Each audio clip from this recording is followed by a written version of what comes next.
Hello everyone, thank you for the invitation. My name is Shira Burg and I'm the founder of Symbiosis. So today I'm going to show you an approach that is a little bit different for AV valve replacement. So this is what we see in literature, how the mitral valve looks, but in reality we see a lot of different things like this. And for this extremely variable and amorphic shape, we need a more conformable device that is able to shape in real time. And for that reason, we have developed ValveSync, which is an inflatable implant that is able to shape in real time according to the patient anatomy, with two highly compliant inflatable balloons and an anchoring barb or arms, if you will. So this is how the implant looks. We have the atrial balloon, which is highly compliant and is able to treat anatomical conformability and a suitability for a wide range of annular sizes. We start from a nominal size of 28 millimeters and can go up to 62 millimeters in a single inflation.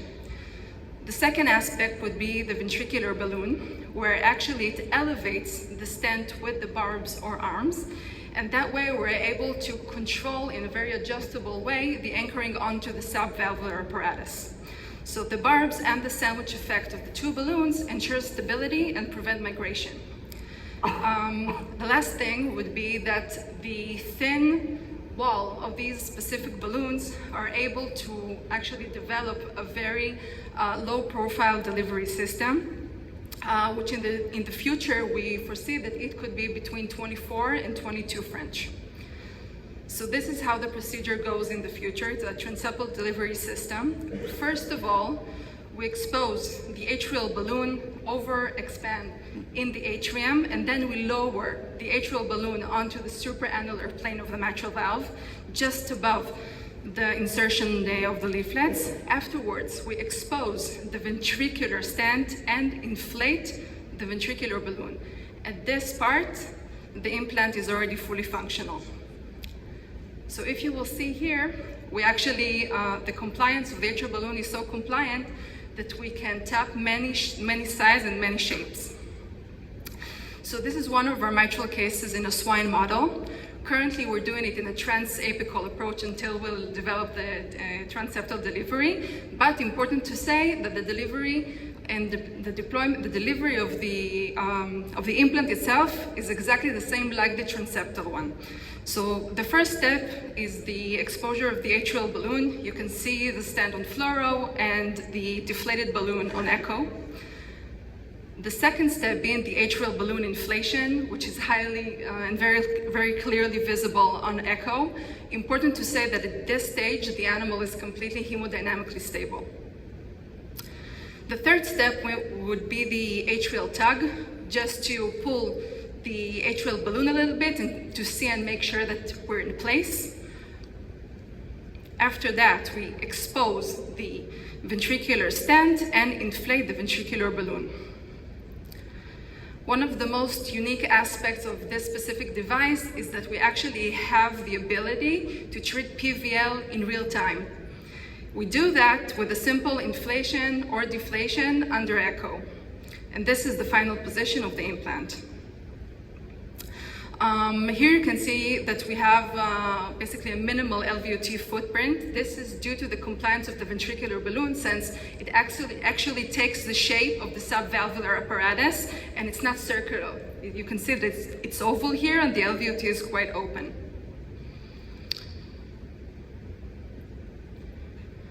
We also wanted to try how it looks like in a tricuspid valve. So here you can see clearly the ventricular balloon and how the entire apparatus works. What about PVLs? The same issue. If we had any PVLs during the procedure, it's a simple inflation with saline, and then we actually can get a significant reduction in PVL with the inflation in real time. This is what it looks like in 3D echo. This is a CT-based silicone heart. So you can see that on the atrial view, we have two different designs of the atrial balloon. First one would be a more compliant balloon for the tricuspid, which is a much softer and more delicate anatomy.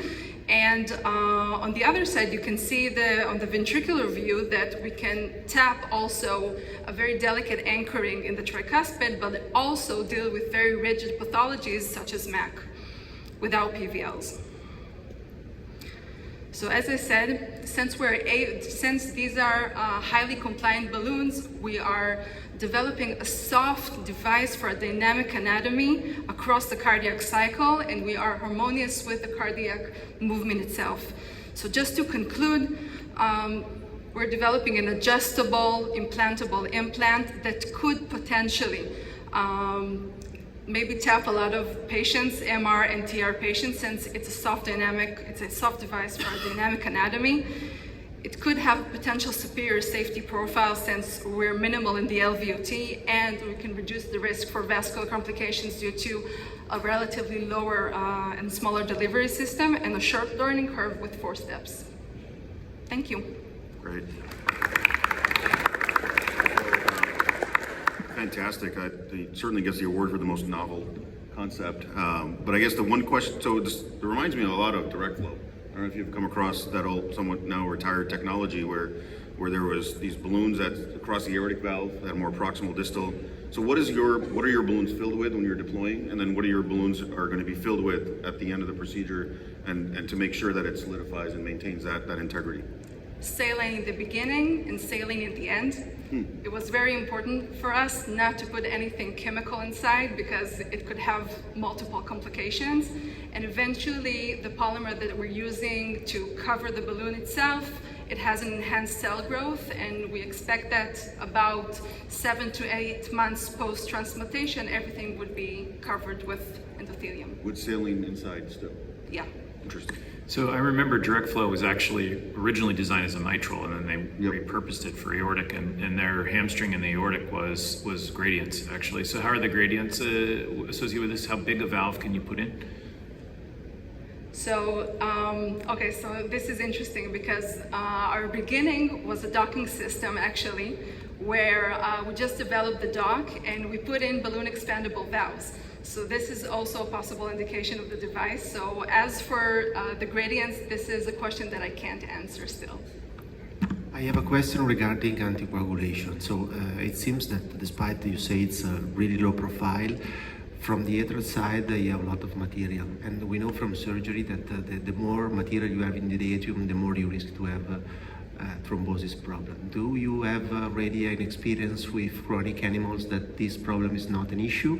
And if it's not, what is your coagulation rate and what you administer to the animals? Great question. So since we're dealing with pigs right now and they're hypercoagulable, so we're using all the possible anticoagulation, but it's a very, very valid question. And basically the covering that we're using for the balloon is not fabric. It's a polymer that should not cause any thrombosis. But again, this is a valid question that we need to explore in the chronic experiments, for sure. What population do you see that being used? MAC patients, functional patients? What do you think it will be the advantage of this technology given the conformability against the anatomy? So we're looking at MAC patients, patients specifically with atrial FMR due to atrial fibrillation. And actually just a day ago, we had an additional population that maybe could be possible, which are the rheumatic patients with mitral stenosis. This is also possible. One other question, saline implants rupture. What will happen what do you think will happen when these rupture? That's a great question, obviously.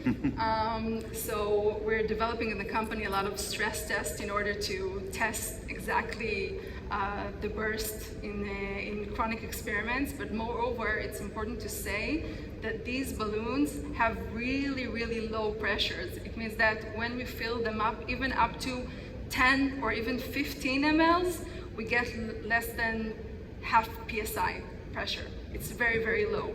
So,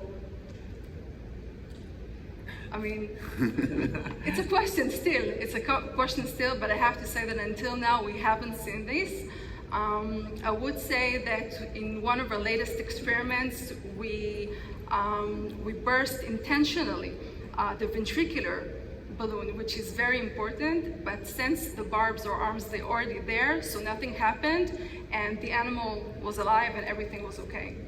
Yeah, I remember one case in which we inflate the direct flow and then we have embolization of the material inside of the ring and the patient had a catastrophic stroke.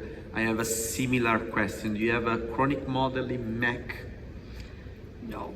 Oh. I would love to do that, Yeah. but we're not yet there yet. Because it would be very interesting to see if you have enough resistance of the balloon stressed by the presence of MEC around and so. So we did a lot of in vitro tests with CT printed hearts with MAC, but not yet the animals, but we're going there. Okay. Great. I think we'll move on to the next talk. Thank you. Thank you for the presentation. We'll move on to our next